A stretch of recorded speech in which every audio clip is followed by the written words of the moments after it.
জয়নগর আমরা জানি সাংস্কৃতিক পীঠস্থান, আর সেই পীঠস্থানের অনুঘটকের কাজ করে এসেছিলেন মাননীয় স্বর্গীয় শেখর চক্রবর্তী মহাশয়, যিনি দক্ষ সংগঠক ছিলেন এবং সাংস্কৃতিক প্রেমিক মানুষ ছিলেন। তো তার আত্মার শান্তি কামনার্থে তাঁরই স্মরণসভা আয়োজন করলেন জয়নগর রূপ ও অরূপ। রূপ ও অরূপ আয়োজিত সেই স্মরণসভার কিছু মুহূর্ত আপনাদেরকে তুলে ধরছি এই ভিডিওতে। তাকে আমরা স্মরণ করব। আমি প্রথমেই অনুরোধ করবো সবার কাছে আসুন, আমরা সবাই উঠে দাঁড়াই এবং তার স্মৃতির উদ্দেশ্যে আমরা একটুখানি আমাদের তরফ থেকে আমাদের মতো করে আমরা তাকে স্মরণ করব।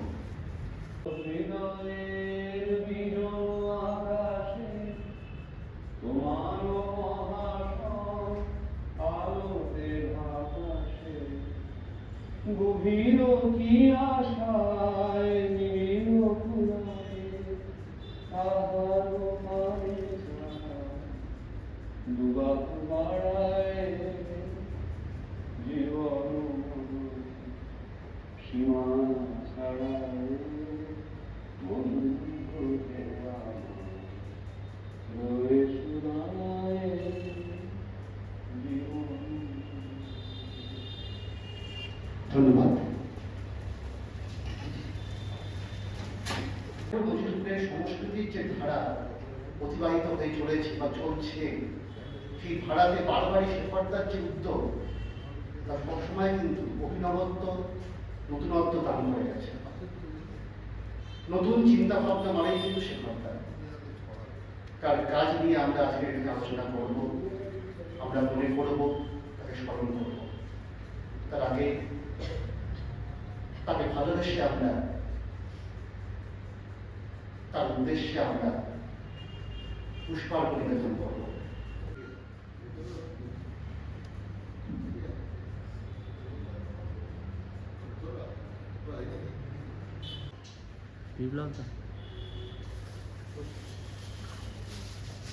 আমি অনুরোধ করব মাননীয়, তার সঙ্গেও বহুদিনকার সম্পর্ক,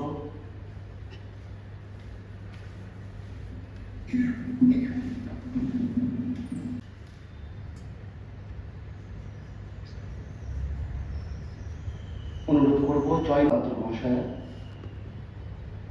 জয়নাকারী জাতীয় ইউনিটের পক্ষ থেকে।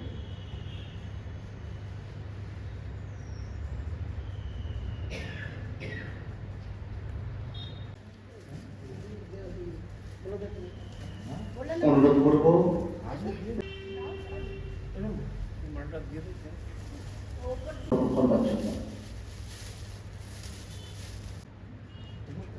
ফ্রি রাজপুরের পক্ষ থেকে মাননীয় রূপ ও অরূপের সম্পাদক নির্মাণ চ্যাটার্জি মহাশয়।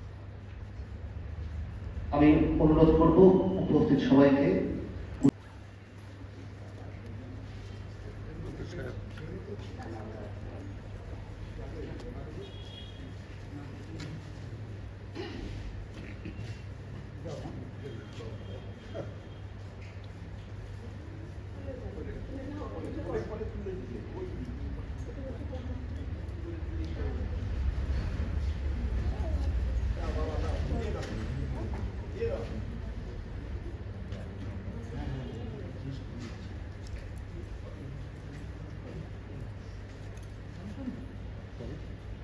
শেখরদা, সকল কুলগ্রাহী বন্ধুরা আর সহকর্মীরা যেখানে আমরা উপস্থিত হয়েছি, আমরা শেখরদাকে স্মরণ করছি। একটা জল জ্যান্ত তরতাজা প্রাণ, সবসময় চঞ্চল, সবসময় চঞ্চল, উদ্যম, সেই মানুষটি আজ আমাদের মধ্যে নেই। আমরা মানতেই পারছি না কথা যে জীবনের সবচেয়ে কঠিন সত্যিকে আমরা মেনে নিয়েছি, মানতে বাধ্য হচ্ছি। আজ আমাদের সবাই সমবেত হয়েছি সে কথাকে স্মরণের জন্য।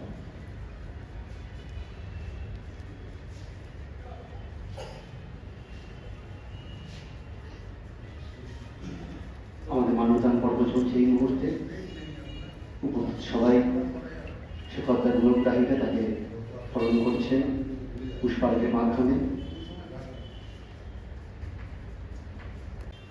মতো আমার কিন্তু শেখর যেটু বলবারই কথা।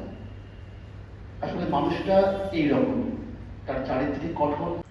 যে সমস্ত মানুষের মধ্যে মননে পার্থক্য থেকে যায় তাদেরকেই আমরা স্মরণ করি। শেখরদাও এমন এক মানুষ যাকে স্মরণ করবার প্রয়োজন রয়েছে বলে আমরা শেখরদার স্মরণে আজ সবাই এখানে উপস্থিত হয়েছি। আমি অনুরোধ করব রূপ অরূপের দীর্ঘদিনের সদস্য, নাট্যকর্মী রামেন্দ্র শঙ্কর দেব মহাশয়কে শেখরদা সম্পর্কে তান্ত্রিক উচ্চারণা তারা করার জন্য। শেখরদা মারা গিয়েছে, এটা প্রথম ফেসবুকে দেখলাম, এসোনা থেকে দিয়েছিল, কিন্তু আমি বিশ্বাস করতে পারিনি যে এত তাড়াতাড়ি শেখরদা মারা যাবে। কারণ শেখরদা একবার অসুস্থ হয়ে পড়েছিল, তারপরে সুস্থ হয়ে স্বাভাবিক জীবনে ফিরে এসেছে। আমাদের সঙ্গে তার সম্পর্কটা ছিল বন্ধুর মতো। আমি শেখরদা দুজনে কতদিনের বন্ধু আমার মনে করতে পারছি না, দীর্ঘদিনের সম্পর্ক আমাদের। এবং আমরা পরস্পরের সঙ্গে যেমন ইয়ার্কি মারতাম, তেমনি সাংগঠনিক কাজকর্ম নিয়েও আলোচনা করতাম, সাংস্কৃতিক কাজকর্ম নিয়েও আমার সঙ্গে আলোচনা করতাম। শেখরদা আমি এরকমই একটা সম্পর্ক ছিল। শেখরদা আমাকে দাদা বলতো, আমিও শেখরদাকে দাদা বলতাম। এইভাবে আমাদের জীবনটা চলে গেল। আমরা যখন রক্তবাজারে বসে থাকি বিকেল বেলায় আড্ডা মারতাম, অনেকেই জানেন আমাদের গ্রুপে অনেকেই মারা গেল, তার মধ্যে শেখরদা শেষকালে মারা গেল, দিলু মারা গেছে, আমার দাদা মারা গিয়েছে, এরকম যারা ছিল। আমরা বিকেলবেলায় যেতাম, সেখানে আড্ডা মারতাম, গল্প করতাম, মানে বেশিরভাগ গল্প এমনি সকলের সঙ্গে থাকতে যেরকম হয় সেরকম। আর আমরা যখন আলাদা বসতাম তখন কিন্তু বিভিন্ন সাংস্কৃতিক কাজকর্ম বা কোথায় কি হচ্ছে না হচ্ছে সেই নিয়ে তার সঙ্গে আলোচনা হতো। শেখরদা রিহার্সাল দিতে যেত দত্তবাজারে দোতলার দেখা করে রিহার্সাল দিতে যেত। আর আমি সন্ধ্যেবেলায় সেখানে যেতাম, তার নিচে চায়ের দোকানে চা খেতে যেতাম। ভোলাদা জানেন, ভোলাদা দেখেছেন। এবং সেখানে গেলে আমাদের সঙ্গে দেখা হতো, কথা হতো, ও তো এই করছি, ওই করছি, এই বলি, এইরকম তার সঙ্গে আলোচনা হতো যখন রিহার্সালের আগে। এরকমই একটা সম্পর্ক ছিল তার সঙ্গে আমার। সেই শেখরদা চলে গেল, এটা আমার কাছে অন্তত খুব খারাপ লাগছে। কারণ বন্ধুদের মধ্যে, আমাদের বন্ধুদের মধ্যে এক এক করে অনেকেই চলে যাচ্ছে, শেখরদা তার মধ্যে একজন। এটা আমার ঠিক মনোভূত নয়। আমি তার স্মৃতির প্রতি শ্রদ্ধা জানাচ্ছি এবং তার পরিবারের প্রতি আমার সহানুভূতি রইল। এই কথা বলে সকলকে জানিয়ে আমি বন্ধু শেখরদার পাড়ার লোক অলোকদেরকে কিছু বলবার জন্য। প্রথমেই আমার বলতে ইচ্ছে হচ্ছে যে সংস্থা বা যাদের তরফ থেকে আজকে শেখরদার অকাল প্রয়াণে যে স্মৃতিচারণার অবতারণা করে করবার জন্য আমাদের আমন্ত্রণ জানানো হয়েছে, তাদের ধন্যবাদ জানাই। বর্তমানে জয়নগরে সংস্কৃতিবান মানুষের কাছে এখন কোনো সংস্কৃতির ভাবধারা যেন উবে যাচ্ছে। আগেকার দিনের আমাদের অনেক স্মৃতিচারণা আমরা জানি, অনেক থিয়েটার যাত্রা জয়নগরে হতো। এটা একটা পুজো স্থান ছিল। আমি যেখানটায় দাঁড়িয়ে আছি, আমার ফ্যামিলির আমার জ্যাঠামশাই স্বর্গীয় হরিসাধন দেব কৃষ্ণকান্তের কৃষ্ণকান্তের ভূমিকায় ঘোড়ায় চড়ে এই স্টেজে এসেছিলেন। শুধু তাই নয়, তখনকার দিনে ঘোড়া থাকতো থানা রাস্তা বলে। এরপরে আমি যা শুনেছি আমার বাড়ির লোকের মুখ থেকে দুর্গাদাস বন্দ্যোপাধ্যায় এবং আরো গুণী জ্ঞানীর জন্য এসেছে। আমি সেই স্টেজে এসে বক্তব্য রাখার জন্য আমাকে যে বলা হয়েছে, আমি তাদেরকে ধন্যবাদ জানাই যারা এটা করেছে। শেখরদার সম্বন্ধে বলতে গেলে, আমি শেখরদার সঙ্গে ওতপ্রোতভাবে জড়িত না থাকলেও শেখরদার কর্মক্ষেত্রে থেকে অবসর নেওয়ার পর আমাদের সঙ্গে শেখরদা সময় কাটাতে, আমরা শেখরদাকে নিয়ে হাসি ঠাট্টা করতাম। হঠাৎ একদিন এসে বলছি, এই আমরা একটা ঠিক করেছি, নটি বিনোদিনী যাত্রা করব। আমার মনে খুব ভালো লাগলো যে নটি বিনোদিনী এখানটায় হয়নি, তার একটা ইতিহাস, সেই ইতিহাসের ভেতরে আমরা শুনতে পাই যে তখন রামকৃষ্ণদেব এসেছিলেন, বিবেকানন্দ এসেছিলেন, ওই নটি বিনোদিনীর সম্বন্ধে জানতে। তিনি রামকৃষ্ণদেব এক সময় বলেছিলেন স্টার থিয়েটারে এসে যে আমি আসল নকল বুঝতে পারলাম না।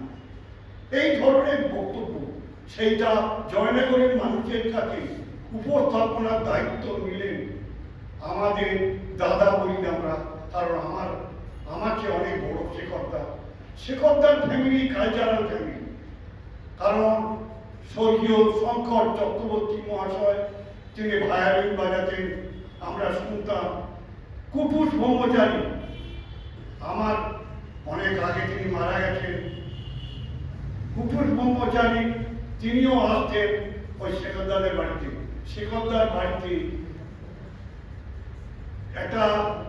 একটা আলোড়ন থাকতো সব সময়। এবং আমরা এক সময় ওখানটায় আমরা কালচারাল রিহার্সাল দিয়েছি শেখরদার বাড়িতে।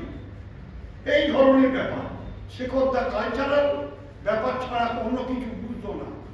শেখরদা প্রথমের দিকে ওই তবলা বাজাতো, তারপর এই থিয়েটার, যাত্রা। এই পরবর্তীকালে দেখা গেল যে যাত্রায় আসছি, যাত্রায়, এবং যে যাত্রার কথা উনি লাস্টে বললেন সে হেভি শক্ত জিনিস। আমরা তো আশ্চর্য হয়ে গেলাম শেখরদা যে দায়িত্ব নিয়েছি। এবং আমাদের সঙ্গে কথা বলতে বলতে যে যারা নটি বিনোদিনীতে পাঠ করবে তাদের সঙ্গে যোগাযোগ করতো সব সময় পাশে বসে আছে, সবসময় যোগাযোগ করছে। এই যাত্রাটা হবে তো, এই কবে আসছিস, এই কোথায় আছিস, এই ধরনের। একদিন আমি দেখতে গেলাম, আমি সেখান থেকে হেঁটে আসছি, ওই যাত্রার পোস্টার মারছে রথতলাইতে, শেখরদা পাশে দাঁড়িয়ে আছে। আমি, শেখরদা তুমি কেন দাঁড়িয়ে আছো? একটা লোক তো মারছে। বলো, না রে, ঠিক মারা হচ্ছে কিনা আমি দেখব।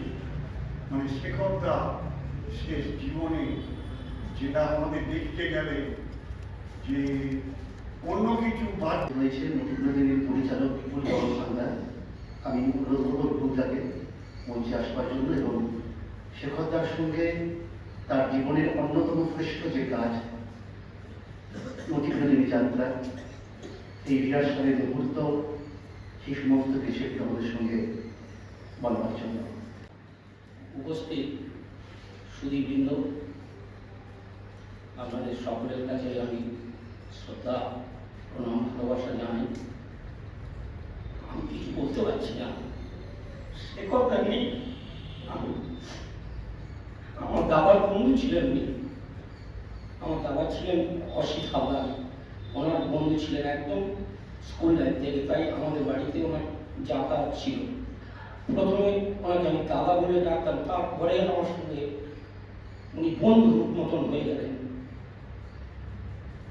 সবাই সব কথা বলছে, আমি যে কথাটা না মাইকে বললে অকৃতজ্ঞ হয়ে থাকবো তার কাছে।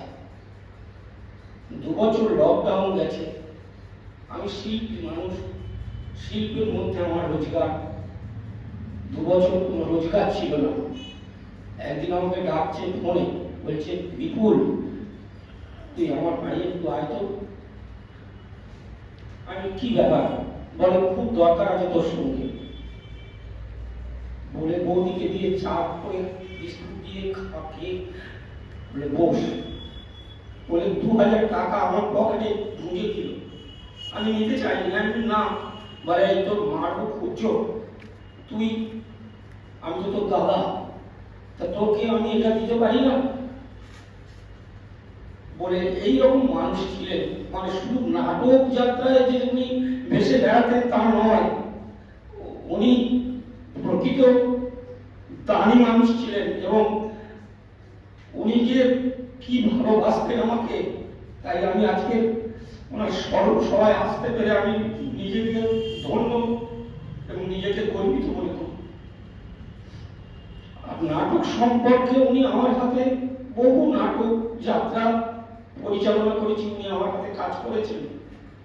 একদিন হঠাৎ আমাকে ডেকে বলছে, দেখ আমি জীবনের শেষ আশা আমার পূরণ করবি না?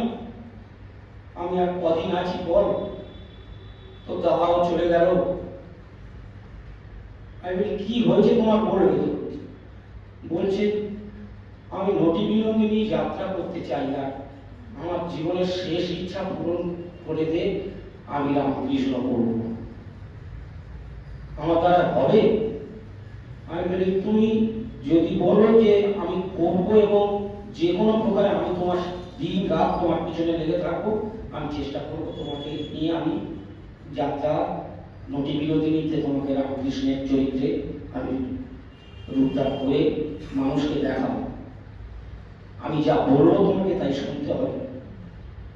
বলে, তুই তোর বয়সে আমি অনেক বড়, তুই মারিস, গালাগালি দিস, যা করিস, আমি চুপ করে বন্ধ করে শুনে যাবো, কোনো উত্তর দেবো না। তার দত্তের বাজারে দোতলায় যা নয় তাই ভাষায় আমি ওনাকে অপমান অপদস্থ করতাম, চুপটি করে অবধ শিশুর মতো শুনে যেত আর হাসতো, মুচকে মুচকে হাসতো। আচ্ছা, তোমার রাগ হচ্ছে না? আমি তোমাকে কত ছোট কথা বলছি, বলে তুই আমাকে তুই তুই করে ডাকতো, আমি ওনাকে তুমি বলতাম। তুই আমার মাস্টার। এখন এত ছেলে মানুষের মতো মন নিয়ে চলাফেরা করতেন আমার সঙ্গে, আমি কোনোদিন ভুলতে পারবো না। যাই হোক, আমি কিছু বলতে পারছি না, মানে এই সময় আমার বক্তব্য রাখতে পারছি না, আমি ভাষা আসছে না, খুঁজে পাচ্ছি না। আমি আপনাদের কাছে নমস্কার জানিয়ে আমি মঞ্চ থেকে নেমে যাচ্ছি। তাই নিয়ে এসেছিলেন জয়নগর ডায়েরি, পরবর্তীকালে সুন্দরবন ডায়েরি। আমরা সবাই সেই সময় টেবিলে দেখতাম, রোববার রাত্রে করে হতো। তারপর নাচদ, সুন্দরী, সুলতান, ছন্দের মতো আমরা এখন টিভিতে যে সমস্ত শোগুলো দেখি, সাড়ে মা পা হোক বা গান পাওয়া গান হোক, তার মতোই শো আর জয়নগরের বুকে 90 দশকে উনি করছেন। ফলে এই সমস্ত কনসেপ্ট, চিন্তা ভাবনা, এগুলো করবার জন্য ধক লাগে, এগুলো বাস্তবায়ন করতেও ধক লাগে। আর এই ধকটা কিন্তু শেখরদার মধ্যে ছিল, তার মনে জোরটা ছিল বলে। আর এই সমস্ত কাজগুলোই কিন্তু শেখরদা নিজের পকেটের পয়সা খরচা করেই করত। এই জন্যই সে শেখরদা, এই জন্যই সে আর কমটা মানুষের থেকে একটু আলাদা হলেও আলাদা। আমি এবারে অনুরোধ, এই মুহূর্তে সেই পরিষদের সবচেয়ে বড় সুকুমার হালদার মহাশয়কে কিছু বলবার জন্য। আজ তিনি পৌরপ্রধান নন।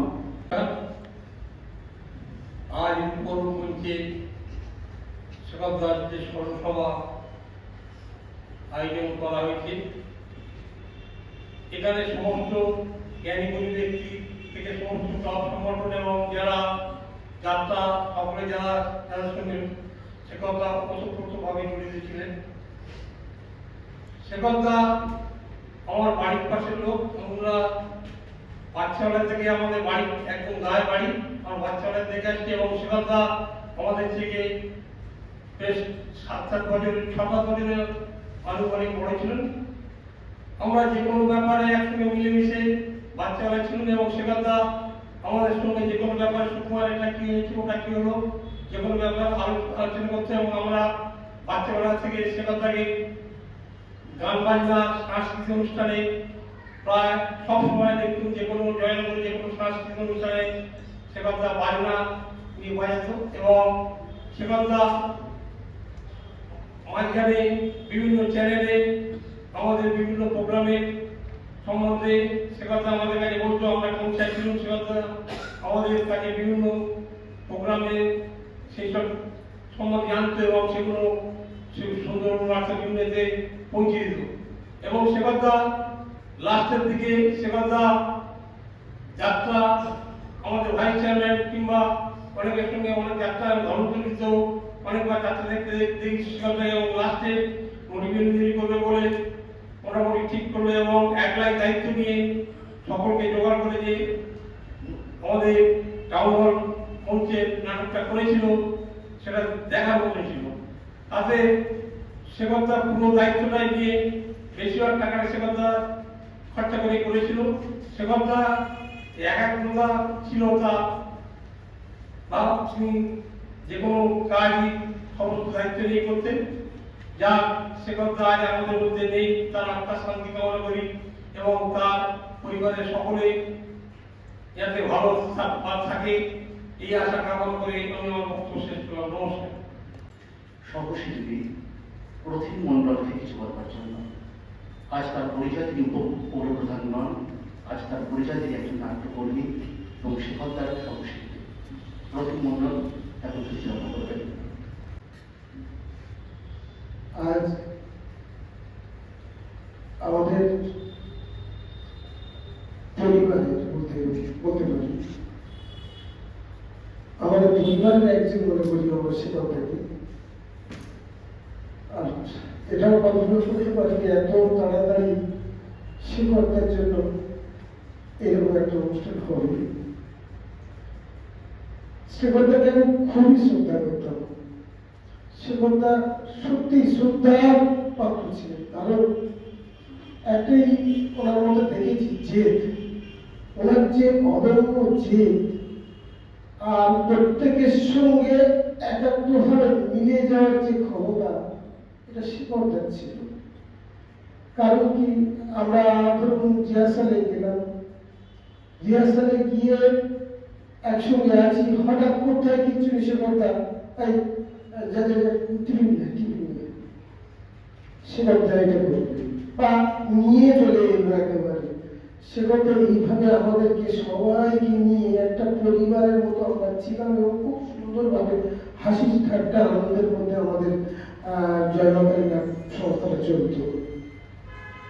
তো যখন সে কথা হঠাৎ বলল, রথি আমি একটা সিদ্ধান্ত নিচ্ছি, বুঝতে পেরেছিস, তুই থাকবি তো? কি দাদা? বলছে আমি নটি বিনোদিনীটা ধর্ম বলে মনে করছি, তোর কিন্তু থাকতে হবে। আমার তো সময়ের খুবই অভাব, আমি অনেক কষ্ট করে এইটুকুনি আসি, আমি এই পরিবারের সঙ্গে একটা সদস্য হয়ে গিয়েছি, এর টানে এই পরিবারের টানে আসি, আমার নতুন করে না, তোকে আসতে হবে আর আমার এটা বাস্তবায়িত করতে হবে, তোদের সবাই মানে কি সহযোগিতা আমার দরকার লাগবে। আমি ভাবলাম বা অনেকের সঙ্গে গল্প করলাম, কিভাবে এরকম ভাবে একটা নটি বিনোদিনী যাত্রা একা মানে কি একা এইভাবে কিভাবে আলাদাভাবে টেনে নিয়ে যাবে, একটা নাট্য সংস্থার মাধ্যমে এটা হয়, সেটা আলাদা ব্যাপার।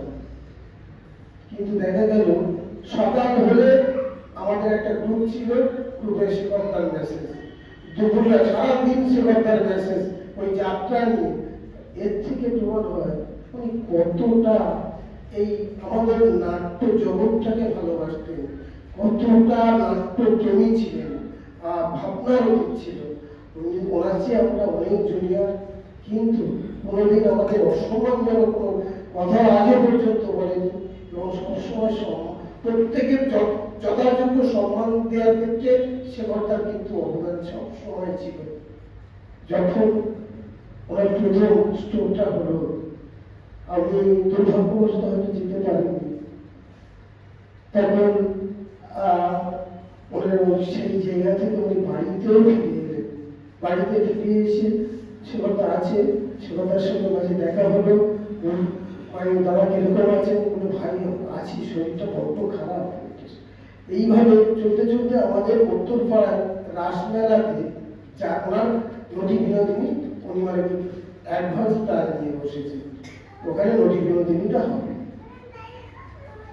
আমরা মানে জানি ওখানে নদী বিনোদিনী হবে, আমাদেরকে বলেও দিয়েছেন, মেসেজও দিয়ে দিয়েছেন নদী বিনোদিনী হচ্ছে উত্তরপাড়া, কিন্তু ওনার শরীর আদৌ সায় দিচ্ছে না। তবু মনের জোরে এমন যে সেই মনের জোরে কিন্তু উনি মানে ওই অ্যাডভান্সটা নিয়ে বসেছেন এবং সবাইকে বলে দিয়েছেন যে নদী বিনোদিনী ওখানে হবে। শেষ পর্যন্ত এমন শারীরিক কন্ডিশন না, সেদিন যেদিন প্রথম আমাদের কাছে বললো যে আমার আর শরীর টানছে না রে ভাই, আমি আর মানে কি এতটা রিস্ক নিতে পারবো না, বরং আমাদের অন্য যাত্রা করে ফেলে দেওয়া হোক। তখন দেখলাম যে উনি কতটা শারীরিক দিক থেকে পিছিয়ে পড়েছেন, যার জন্য ওনার এত অদম্য মনের যে আস্তে আস্তে মানে কি সেই মানে নদী থেকে পিছিয়ে এসেছেন। এসে আমরা সেখানে গান্ধী জননী শুরু করলাম, কিন্তু প্রতি পদে পদে খবর দেওয়া থেকে আরম্ভ করে সব কিছু ব্যবস্থা করে দেওয়া থেকে আরম্ভ করে সেই সেবনটাই করেছে। তাই বলছি একটা লোক মানে কিভাবে নাটককে, যাত্রাকে, বিভিন্ন এই সাংস্কৃতিক অনুষ্ঠানকে ভালোবাসতে পারে এবং সবাইকে একটা সংসারের মধ্যে আটকে রেখে মানে কি আজকে এই যে সেবনকালী অনুষ্ঠান, তো আমি সত্যি এটা আজকের বলাই বাহুল্য। উনি একটা আমাদের জয়নগরের মধ্যে উজ্জ্বল নাট্যকর্মী ছিলেন। সেকন্দার আত্মার চির শান্তি কামনা করি। সেকন্দা আমার গুরুজন, উনি যেখানেই থাকুন, ছোট ভাইয়ের এই কামনা, উনি ভালো থাকবেন। আর বাড়ির ছেলে আছে, বৌদি আছে, বউ আছে, সবাই আছে, তারা যেন সুস্থ থাকে এই কামনা করি। আপনারা নাট্যকর্মী যারা যারা এসেছেন, আমাদের চেয়ারম্যান সহ সবাই ভালো থাকবেন, সুস্থ থাকবেন।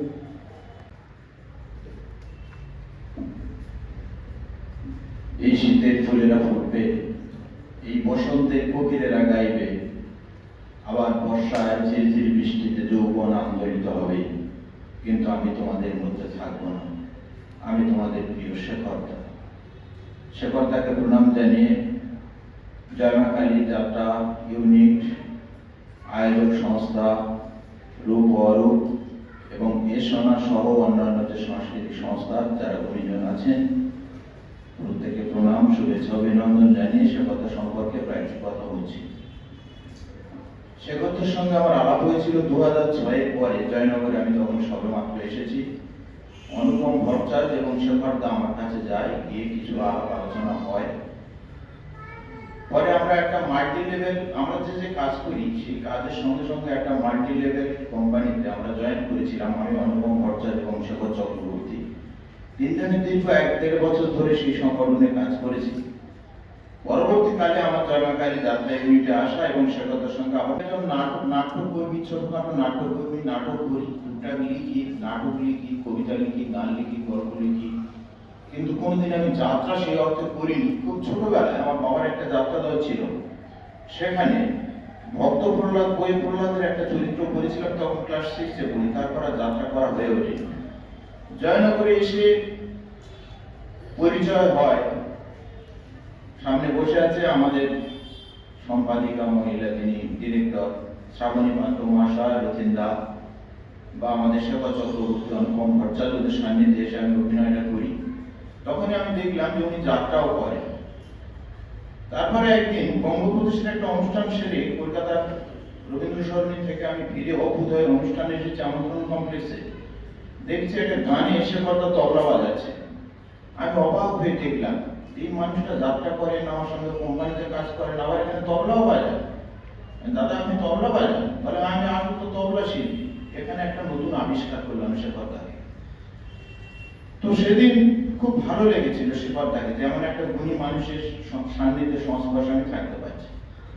পরবর্তীকালে জয়মাকালী যাত্রা ইউনিট যখন একটু টলমল অবস্থা, কে দায়িত্ব নেবে, তখন উনি বললেন, আমাকে বললেন যে আপনি দায়িত্ব নিন, ভোলাদা। উনি আমাকে বলতেন ভোলাদা, আমি তোমার থেকে বয়সে বড়, কিন্তু তোমাকে আমি ভোলাদা বলে ডাকবো। আপনি দায়িত্ব নিন, জয়মাকালী যাত্রীর ম্যানেজারের দায়িত্বটা আপনি নিন। আমি বলি দাদা আমি তো নানান কাজে ব্যস্ত থাকি, দায়িত্ব নেওয়া আমার পক্ষে সম্ভব না। বললো আপনি পারবেন, আমি আপনার সঙ্গে আছি। সত্যি উনি আমার সঙ্গে ছিলেন প্রথম থেকে শেষ অবধি। আমাদের জয়মাকালী যাত্রী ইউনিটের যে যাত্রাপালাগুলো হয়েছে এক এক, প্রত্যেকটা বইতে উনি একটা টাইপ ক্যারেক্টার অভিনয় করতেন, কমেডিয়ান অভিনয় করতেন উনি মূলত। তো ছেলে বুড়ো বাচ্চা সবাই যে যখন দেখতেন ওনাকে ডিরেকশন দিতেন, উনি হাসি মুখে মেনে নিতেন। দিদি বকাবকি করলে উনি হাসি মুখে মেনে নিতেন। আমরা যদি বলতাম দাদা আপনার এটা ঠিক মতো হচ্ছে না, আপনি এটা কি করছেন, ও হয়ে যাবে করা, আমি মঞ্চে করে দেবো। সত্যি উনি মঞ্চে করে দিতেন। এরকম একটা মানুষ, সহজ সরল সাদাসিধে মনের মানুষ, যে মানুষটা সবাইকে নিয়ে চলতেন। প্রতি বছর আমাদের যাত্রা দলের যে পিকনিক হতো, সেই পিকনিকে উনি প্রায় সমস্ত সবজি একা হাতে কেটে দিতেন। এবার রাতে যখন ছেলেরা বলতো দাদা একটু বক্সে মিউজিক বাজিয়ে আমরা একটু নাচবো গাইবো, আমি ওটা বারণ করতাম। আমি বলি না, আমাদের দলের ভিতরে এটা হবে না। আমাদের দলে এমনিতে কোনো নেশা টেশা হয় না, কিন্তু ওই নাচ গানেরও আমি বিপক্ষে ছিলাম, যে বক্স বাজিয়ে নাচবে ছেলে মেয়েরা, ওটা আমি বিরুদ্ধে ছিলাম। সে কথা আমাকে বোঝাতেন, দাদা কম বয়সী ছেলে মেয়েদের একটু এন্টারটেনমেন্ট দিতে হয়, এটা করতে হবে। উনিও রীতিমতো ধেয়ে করে নাচ আরম্ভ করতেন। প্রচুর ছেলেদের কাছে সেই ভিডিও আছে, ওনার নাচের ভিডিও। এর একটা আবিষ্কার, একটা মানুষ 60, 65, 70 বছর বয়সের মানুষ, সেই মানুষটা একটা 17, 18, 20, 22 বছর ছেলে মেয়েদের সঙ্গে নাচানাচি করছেন এবং সাথে সাথে রান্না টেস্ট করছেন যে ঠিক ঠিক রান্নাগুলো হয়েছে কিনা। এটা একটা আবিষ্কার, একটা মানুষের মধ্যে এটা একটা গুণ আমি ওনার মধ্যে দেখেছি। পরবর্তীকালে উনি যখন নটি বিনোদিনী করেন, নটি বিনোদিনী করার প্রায় 1 বছর আগে উনি আমার বাড়িতে যান। প্রথম আমার সঙ্গে আলাপ করেন, নটি বিনোদিনী নিয়ে আলাপ আলোচনা করেন। নটি বিনোদিনী আমি করবো, তোমাকে থাকতে হবে আমার সঙ্গে। আমি বলি আমি থাকবো, আপনার সঙ্গে আছি, আমি থাকবো বলে ওনার সঙ্গে ছিলাম। পরবর্তীকালে আমি একটি কঠিন রোগে আক্রান্ত হই, সেই সময় নটি বিনোদিনীতে আমার অভিনয় করা হয়ে ওঠেনি। তার জন্য উনি খুব আপসেট হয়েছিলেন এবং আমার বাড়িতে গিয়ে আমার স্ত্রীকে ডেকেও বকাবকি করেছেন তার সামনে, যে আমাকে এইভাবে অপদস্থ করলো। তো যাই হোক, এতটা ভালোবাসা থাকলে তাহলে মনের জোরে বাড়িতে গিয়ে এটা বলতে পারেন। আমি বলেছিলাম নটি বিনোদিনী সংযোজন, সংশোধন, বিয়োজনের জন্য আপনার একটা লেখা আমি দিতে পারি নটি বিনোদিনীর উপরে। যেহেতু আমাদের প্রচুর লেখক কবি সংগঠন থাকে, এরকম একটা সংগঠন আছে যারা শুধু প্রবন্ধ লেখে এবং বিভিন্ন মনীষীর জীবনীর উপরে যারা শুধু লেখাজোখা করে, অন্য কিছু লেখেন না, তাদেরকে বলে টোটালি নটি বিনোদিনীর একটা পিকচার দান করিয়ে ওনাকে দিলাম। আমি একটা লেখা হোয়াটসঅ্যাপে পাঠিয়ে দিলাম, বললাম এইটা নিয়ে আপনি ডিরেক্টরের সঙ্গে আলোচনা করবেন, তাহলে আপনি সংযোজন বিয়োজনটা ভালোভাবে করতে পারবেন। করেছেন। পরবর্তীকালে যখন নটি বিনোদিনী আমি অভিনয় করিনি, কিন্তু বললো আমার পোস্টারিং যেগুলো করতে হবে আমি মন্ডল থেকে করবো বলছে। আমি মন্ডল তো আমার একটা নাটকে সমিত নায়কের পাঠ করেছে, আমি সেটা নির্দেশনা করেছিলাম, আপনি চাইলে আমি যেতে পারি আপনার সঙ্গে। কথা তো খুব ভালো হয় বলে আমাকে নিয়ে গেলেন। নিয়ে গিয়ে খুব কাজের ব্যাপারে খুব খুঁতখুঁতে, যতক্ষণ না পছন্দ হবে জিনিসটা উনি কিন্তু সেটা ছাড়তেন। তারপরে হঠাৎ ওর আগে একদিন আমাকে বললেন, আমার তো হয়ে আসছে, বয়সটা বেশি হচ্ছে, আমার মন যেন কেমন একটা জানান দিচ্ছে, তুমি কি আমার নামে আমি এত কাজ করলাম একটা মানপত্র দেবে না লিখে? আমি বললাম হ্যাঁ, কেন নয়, আপনার এই মনের ইচ্ছেটা আমি অবশ্যই পূরণ করবো। একটা মানপত্র লিখে সুন্দর করে বাঁধিয়ে ধন্বন্তরীর মঞ্চে দিলাম। দলের কিছু লোকের আপত্তি থাকলেও মনের দিক থেকে আজকে সান্ত্বনা যে মানুষটা নেই, মুখ ফুটে প্রকাশ করে ফেলেছিলেন আমার কাছে, হয়তো মনের কোথাও মৃত্যু এসে তার আনাচে কানাচে হয়তো ঘোরাফেরা করছিল, তিনি জানতে পেরেছিলেন। পরবর্তীকালে যখন নটি বিনোদিনী উনি অভিনয় করলেন, সেই অভিনয়ের 4-5 দিন আগে 5খানা টিকিট নিয়ে আমার বাড়িতে গেলেন, এটা আপনার ফ্যামিলির জন্য দিলাম। আমি আমার ফ্যামিলি মেম্বার 3 জন, আমি 5টা টিকিট দিলেন কেন? তাহলে আমার ভালো লেগেছে, তোমার প্রিয় লোককে দিও, 5টা টিকিট দিলাম, আপনি টাকা নিয়ে যান। তোমার থেকে টাকা নেবে এটা তুমি ভাবলে কি করে? আমি বলি না, টাকাটা আপনাকে দিতে হবে, অনেক খরচ করছেন আপনি, অনেক খরচ হয়ে যাচ্ছে আপনার, টাকাটা আপনার রাখতে হবে না। টাকা নিলেন। আমাদের পিকনিকে 200 টাকা কম হলে সে কথা 200 টাকা ঘাটতি মতো হচ্ছে, আমি দিয়ে দেবো, আপনি এখন দিয়ে দিন, আমি আপনাকে দিয়ে দেবো। চাইতে হতো না, উনি মনে করে দিয়ে দিতেন। যাত্রার প্রত্যেকটা ব্যানার সে কথা তৈরি করে দিতেন আমাকে, আমি লিখে দিতাম, ম্যানেজার তুমি লিখে দাও, আমি ব্যানারটা দোকান থেকে করে এনে দিচ্ছি। আমাকে সঙ্গে নিয়ে কখনো যেতেন, কখনো নিজে থেকে করতেন। এই যে মানুষটা শুধুমাত্র সুন্দরবন ডায়েরিতে উনি খবর প্রচার করতেন, যখন আমি 30 কিলোমিটার দূরে থেকে দেখতাম টিভিতে, তখন সে কথার সঙ্গে আমার আলাপ ছিল না। কিন্তু যখনই আলাপ হলো তখনই এই ঘটনাগুলো সামনে আসতে লাগলো একের পর এক, যে তিনি বিভিন্ন সংস্কৃতি সংস্থার সঙ্গে যুক্ত, রূপবর্গের সঙ্গে যুক্ত, যশোনাথের সঙ্গে যুক্ত, আরো জায়গা করে যে সমস্ত অনুষ্ঠান হয় তার সঙ্গে তিনি পুরোপুরি যুক্ত হয়ে আছেন। একটা মানুষের চরিত্রের সঙ্গে সামঞ্জস্য রেখে সকলের সঙ্গে মিলেমিশে না চলতে ফিরতে জানা না থাকলে তিনি এতগুলো সংগঠনের সঙ্গে থাকতে পারতেন না। এটা কিন্তু একটা সাংস্কৃতিক কর্মী অনেকে আছে, অনেকের মধ্যে ক্ষোভ, দুঃখ, রাগ, অভিমান, অহংকার অনেক দেখেছি। এই সংগঠনের সারা পশ্চিমবঙ্গে অনেক সংগঠনের সঙ্গে আমিও মিশেছি, দেখেছি অনেক মানুষের। নমস্কার। আজ আমাকে অভিনেত্রী সংসদ থেকে শেখরদার সঙ্গে প্রত্যক্ষভাবে যারা জড়িয়েছিলাম তার সম্বন্ধে কিছু বলার জন্য আমাকে এই মঞ্চে রাখা হয়েছে। আমি প্রথমেই বলবো, এদিন চলিয়া যাবে ক্ষণকাল পরে, রবে মাত্র কর্মফল চিরদিন তরে। হ্যাঁ, এই শেখরদা আপামর লোকের কাছে সবাই শেখরদা নামে পরিচিত। সে বয়সে বড়, যথেষ্ট বড়, কিন্তু তিনি বড়টাকে কিছুতেই মানতেন না। তিনি সবার সাথে একজন গুণী, যে গুণী সঙ্গীত কীভাবে চলাফেরা করতে হয় তিনি সবসময় সেটা দেখাতেন। একজন শিল্পী, শিল্পীর সঙ্গে কীভাবে চলাফেরা করতে হয় তার চলাফেরার মধ্যেই তিনি বুঝিয়ে দিতেন। তার মধ্যে কোনো রকম অহংকার হচ্ছিল না। তিনি সবার সঙ্গে, কোথায় সে বড় বড় সংস্থা হোক, যেমন বড় পেশনা, তেমনি আবার ছোট্ট সংস্থা সবাই গড়ে উঠছে, যেমন অভ্যুদয়, হেমতন, এই সংস্থার মধ্যেও সেখানেও দেখছি শেখরদা, সেখানেও জড়িয়ে আছে।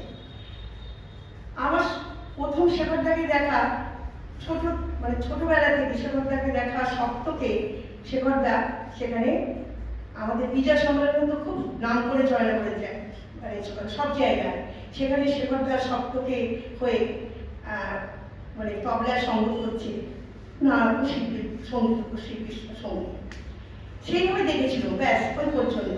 তারপরে শেখরদার সঙ্গে প্রত্যক্ষভাবে পরিচয় হলো জয়নগর ডায়েরি। সেই জয়নগর ডায়েরিতে উনি আমায় লিখেছিলেন, আমি সংবাদ পাঠ করেছিলাম, ওই পর্যন্ত। তারপরে এলো অভিনেত্রী সংসদে নাচ যাত্রা, সীতা বিসর্জন। সেই সীতা বিসর্জনে উনি আমার দেওর উত্তীয় বৈদ্য, তার বন্ধু পাঠ করেছিলেন শেখরদা। তার সঙ্গে অভিনয় করতে গিয়ে এতটুকু মনে হয়নি, এত সহজ সরল সাবলীল মানুষ ছিলেন তিনি। সব জিনিসটাকে তিনি হাসি মুখে, কোথাও একটা বিরক্তি ভাব দেখিনি, সব জায়গায় তিনি বিরাজ করছেন। কোথায় বাজনা, কোথায় নাটক, কোথায় যাত্রা, সব জায়গায় তিনি আছেন। অনেক কিছু অনুষ্ঠান করে গেছেন, একা দেখেছি। আর তার সঙ্গে সবাইকে সঙ্গে ডেকে নিয়েছেন, কোনো রকম দলাদলি না করে। সমস্ত যে জয়নগর মজুরপুর যত শিল্পী আছে সব শিল্পীদের সমন্বয় করে তিনি অনুষ্ঠানগুলো করতেন। সে একতারা হোক বা এই হলো মঞ্চে হলো একজন বিশিষ্ট লোক কালীপ্রসাদ নিজে মারা গেলেন, তার শোকসভা তিনি করলেন, একা করলেন, সমস্ত সঙ্গীত শিল্পীদের নিয়ে, নৃত্যশিল্পীদের নিয়ে। তার মধ্যে আমার ছেলে ছিল, শিক্ষা ছিল, পিঠা, গানে, সুরভি মুখার্জি, সব গানে এদের নিয়ে সুন্দর অনুষ্ঠান করলেন। তারপরে এই যে সামনে আসছে দোল, এই দোলেতে হঠাৎ করে দেখলাম সবাই, বাচ্চারা সবাই মেতে উঠেছে যে শেখরদার শুটিং হচ্ছে। কোথায় না, সবাই জানেন আপনারা যে গোপালের দোলমঞ্চ যেখানে ফুলবাগান মাঠ, সেখানে বিরাট জায়গা নিয়ে দারুণ অনুষ্ঠান হচ্ছে সুন্দরভাবে। চারদিকে আলো, ক্যামেরা, নানা রকম ব্যবস্থা করে তিনি একাই 100 ছোটাছুটি করছে সারা মাঠময়। সবাইকে, কত শিল্পী সবাই এসেছে, ছোট ছোট বাচ্চা, সব বয়স্ক লোকেরা সবাই মিলে তার পাশে দাঁড়িয়ে পড়েছে। যে গুণী হয়, গুণী সত্যিকারে যে হয়, আর গুণী যারা হন তা প্রত্যেকের পাশে এসে সাহায্য করে। এটা দেখে ভীষণ ভালো লাগে যে হ্যাঁ, সত্যিকারে একজন তিনি শিল্পী ছিলেন, আর শিল্পীর মর্যাদাও দিয়ে গেছেন। তাই তিনি অনেক অনুষ্ঠান করেছেন, সবাই মুখ থেকে অনেক কিছু শুনলেন।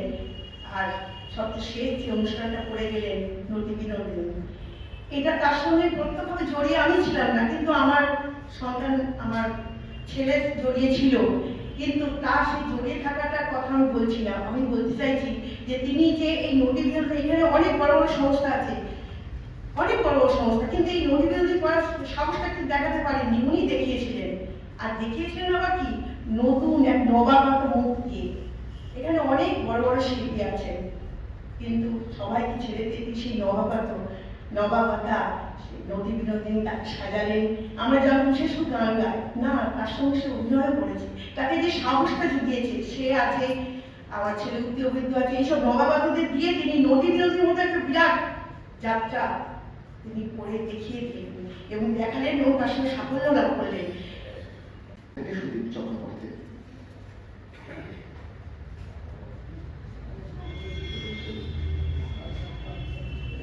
নমস্কার। প্রথমে বলি, আমাদের এশোনার তরফ থেকে শেখর ঠাকুরকে নিয়ে আমরা স্মরণসভা করেছিলাম। আজকে এখানে রূপরূপ করছে। রূপরূপ এবং এশোনা আমাদের বন্ধু, তো একটা দীর্ঘপূর্ণ বাতাবরণ, তো এটা আমাদের নিজেদের ব্যাপার। শেখর ঠাকুর প্রথম জেঠু, তারপরে চাটা বললো, তারপরে হলো কাকু বললো আপনি গুরু বানিয়ে দিন। অনেক ভারাক্রান্ত কথা হয়েছে, মজার মানুষ, দুটো দলের মজার কথাই বলি। আমাদের অভ্যন্তরে যখন রিহার্সাল চলে, আমাদের রিহার্সাল চলছে। এখন অনেকেই জানেন আমাদের দলটা একটু বয়স্ক বেশি, দুজন তিনজন, আমরা দুজন মূলত আমরা ইয়ং ছেলে, আমি আছি আর বুলাই আমার থেকে অনেকটা ছোট। তো মূলত আমাদের সঙ্গে খুনসুটি বেশি, আর যা হতো আমাদের সঙ্গেই বেশি। রিহার্সাল চলছে, ঢুকলো, ঢুকে চুপ করে দাঁড়িয়ে থাকে, বোঝা যাবে না একটা কোনো চুপ করে দরজার পাড়ে দাঁড়িয়ে রইল।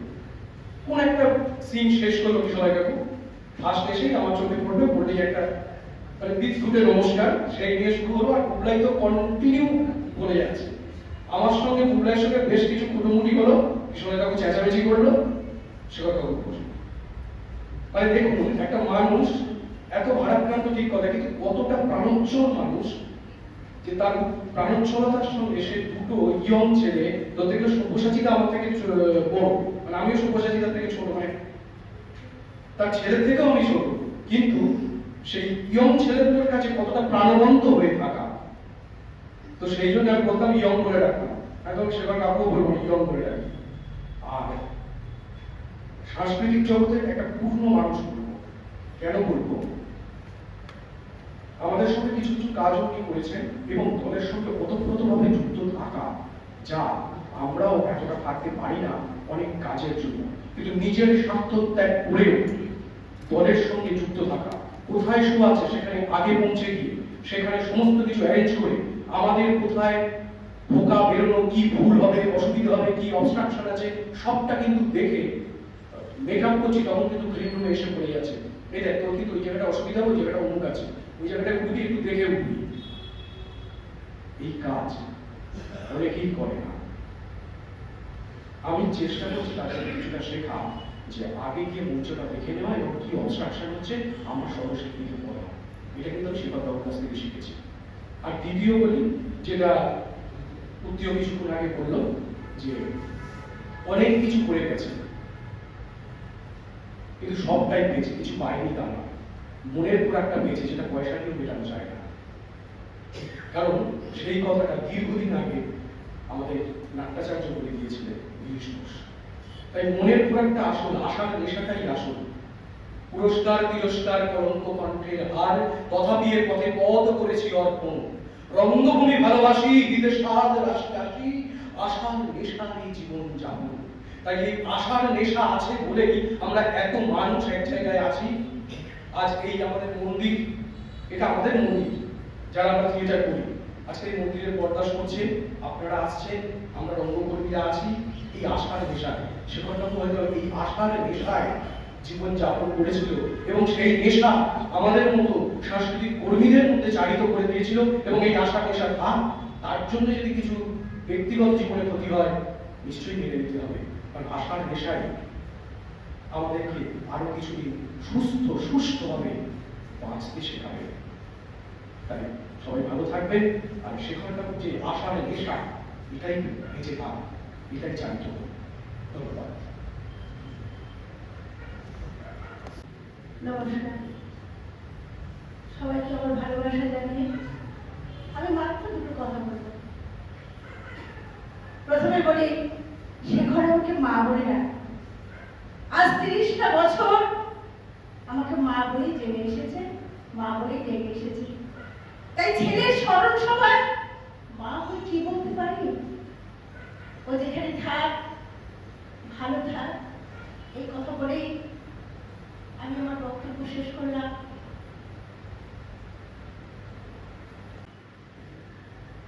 আমি আমার যতটা বয়স হয়েছে এরকম অনুষ্ঠান অ্যাটেন্ড করিনি, আর আমি কখনো ভাবিও নি যে এমন একজন মানুষের জন্য আমাকে এমন স্মরণ সভায় উপস্থিত থাকতে হবে এবং মানে এতক্ষণ সময় ধরে সেই কথাগুলো শুনতে হবে। আমার জন্য এটা খুব প্যাথেটিক। এবার শেখর জেঠুর সাথে আলাপ তো বহু বছর, নটি বিনোদিনী আমাদের প্রথম কাজ নয়, বহু বছর ধরে আমাদের আলাপ, কারণ গানের সূত্রেই আলাপ, গানটাই আমি গাই, ওটাই আমি জানি।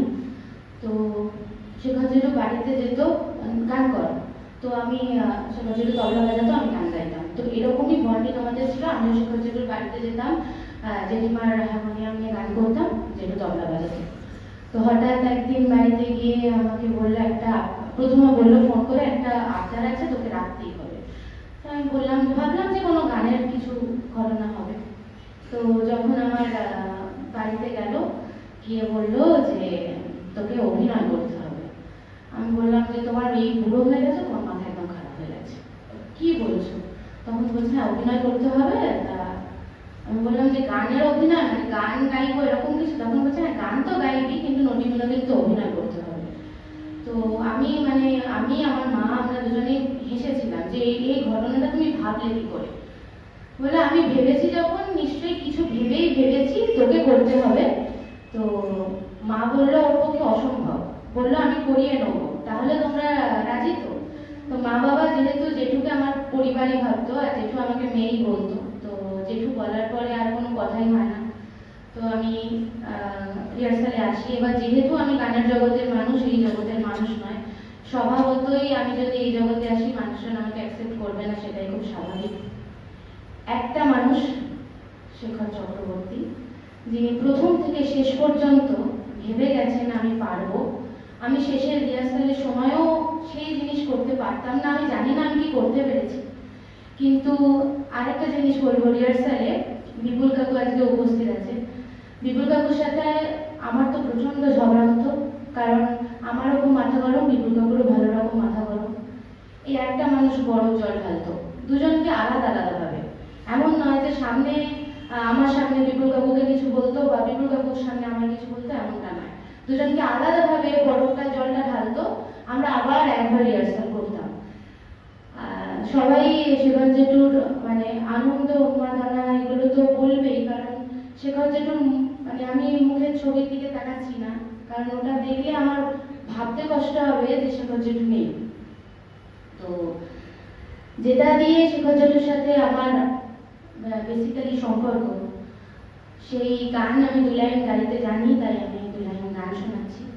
আর শেখর জেঠু যেহেতু লোকসঙ্গীত খুব ভালোবাসতো, সবাই জানে সেটা, শেখর জেঠু লোকসঙ্গীতে প্রচুর কাজ করেছেন। তো আমি শেখর জেঠুর জন্য এই লোকসঙ্গীতটা শোনানোর চেষ্টা করছি। ও কি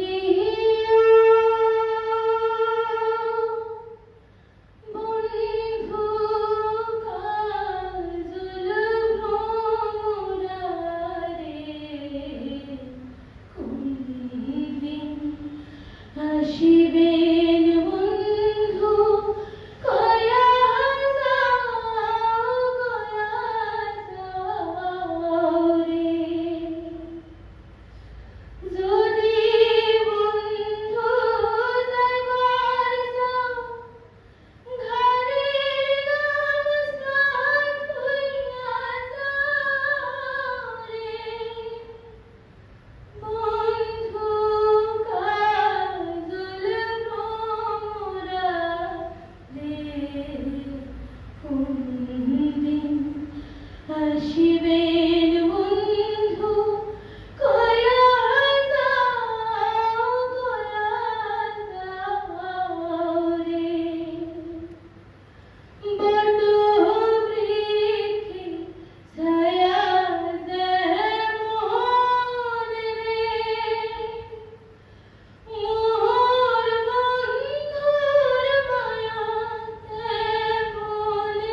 শেষ, ভুবন যুগে রইল লেগে আনন্দ আদেশ। যে মানুষটা সবসময় আনন্দ করতে ভালোবাসত, সেই মানুষটা আনন্দেই থাকুন যেখানেই থাকুন। এখনকার বক্তা সবি চক্রবর্তী মহাশয়, সভাপতি রূপক। নমস্কার। সত্যি কথা বলতে কি, শেখরদার সাথে আমার ব্যক্তিগত সম্পর্ক বহুদিনের হলেও ঠিক নাটক নিয়ে বা যাত্রা নিয়ে ঠিক এই ধরনের কাজে খুব একটা সঙ্গী হওয়ার প্রথম সে সুযোগ আমার আসেনি। আমি বসে বসে অনেক কথাই শুনলাম যেগুলো সত্যি অজানা ছিল, অনেক অজানা তথ্য যেগুলো আমরা জানতাম। আর এইগুলো জানার জন্যই রূপক মনে করেছে যে তাকে স্মরণ করার জন্য এই স্মরণ অনুষ্ঠানের প্রয়োজন আছে, অবশ্যই প্রয়োজন আছে। ভালো লাগবে, ভালো লাগবে এই ভেবে যে একটা মানুষের যে দীর্ঘদিনের কাজে যে খতিয়ান, সেটাকে সবাই যেভাবে তুলে ধরলেন, আমাদের জানা দরকার, আমাদের বোঝা দরকার যে একটা সংস্কৃতিবান মানুষ তার যে কাজ, সেই কাজগুলো রেখে যাওয়ার মধ্যেই তাকে মানুষ মনে রাখে। শুধু কি হবে এই করে কোনো লাভ নেই, এই করে কোনো দরকার নেই, এই যে ব্যাপারটা থাকে, সত্যি কি দরকার নেই, সেইটা মনে হয় আগে জানা গেল যে খুবই দরকার। কারণ আমি চলে যাব, আমার মতো অনেকেই চলে যাবে, থাকবে এটাই তো থাকবে। অসংখ্য ধন্যবাদ সবাইকে, সবাই ভালো থাকুন, সুস্থ থাকুন। আমাদের সঙ্গে নয়, শেখরদার সঙ্গে আমরা সবাই এতক্ষণ ছিলাম। শেখরদা আমাদের মধ্যে থাকুন, আমরা শেখরদার দেখানোর পথে আমরা এগিয়ে চলি। এই বার্তা নিয়ে আজকে আমরা আমাদের যে অনুষ্ঠান এখানে শেষ করলাম।